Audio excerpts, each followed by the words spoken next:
சராசரி மக்கள்கிட்ட வெளிநாட்டிலேருந்து முஸ்லீம்ஸ் தாடி வச்சுட்டு வந்தாங்க. அங்கே தாய்லாந்து அவங்கெல்லாம் வந்து நம்ம இந்தியாவில் பரப்பிட்டு போயிட்டாங்க. அடுத்த நாள்ல இருந்து கொரோனா அதிகரிச்சிருச்சுப்பா.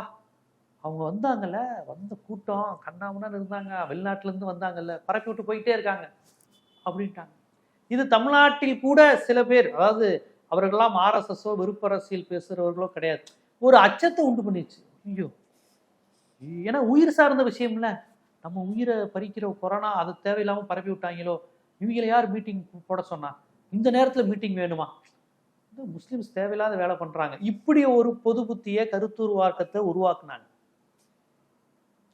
இங்க கூட பீலா ராஜேஷ் போன்றவர்கள்லாம் செய்தியாளர் சந்திப்புல ஜப்லிக் ஜமாத்துன்னு சொல்லனாலும் அன்று அந்த டெல்லியில் கூடிய கூட்டம், டெல்லியில் கூடிய மாநாட்டில் பங்கேற்றவர்கள் அதுக்கப்புறம் கொரோனாங்கிற மாதிரியான ஒரு கருத்து உருவாக்கத்தையும் பண்ணாங்க.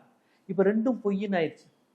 கலந்து கொண்டவர்களும் கொரோனாவும் இல்லை, கலந்து கொண்ட அன்னைக்கு ஊரடங்கு சட்டமும் இல்லை. ஆனா நான் கேட்கிறேன், இன்னைக்கு அவங்க குற்றமற்றவர்கள், எந்த தப்பும் செய்யலன்னு வந்தாச்சு. தேசிய பேரிடர் மேலாண்மை சட்டப்படியும் கிடையாது, எபிடமிக் டிசீஸ் ஆக்ட் படியும் கிடையாது, எந்த செக்ஷன் 120 எதுலையுமே அவங்க மீது நீங்க முகாந்திரம் கிடையாது.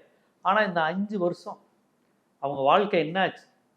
கொரோனா காலத்துலேருந்து இப்போ வரையும் மன உளைச்சல், சட்டத்தின்படி அவங்க குற்றச்சாட்டப்பட்டதுனால அதை நிரூபிக்கிறதுக்கான போராட்டம், பொருளாதார இழப்பு. இந்த 5 வருஷ வாழ்க்கையை யார் திருப்பி தருவா?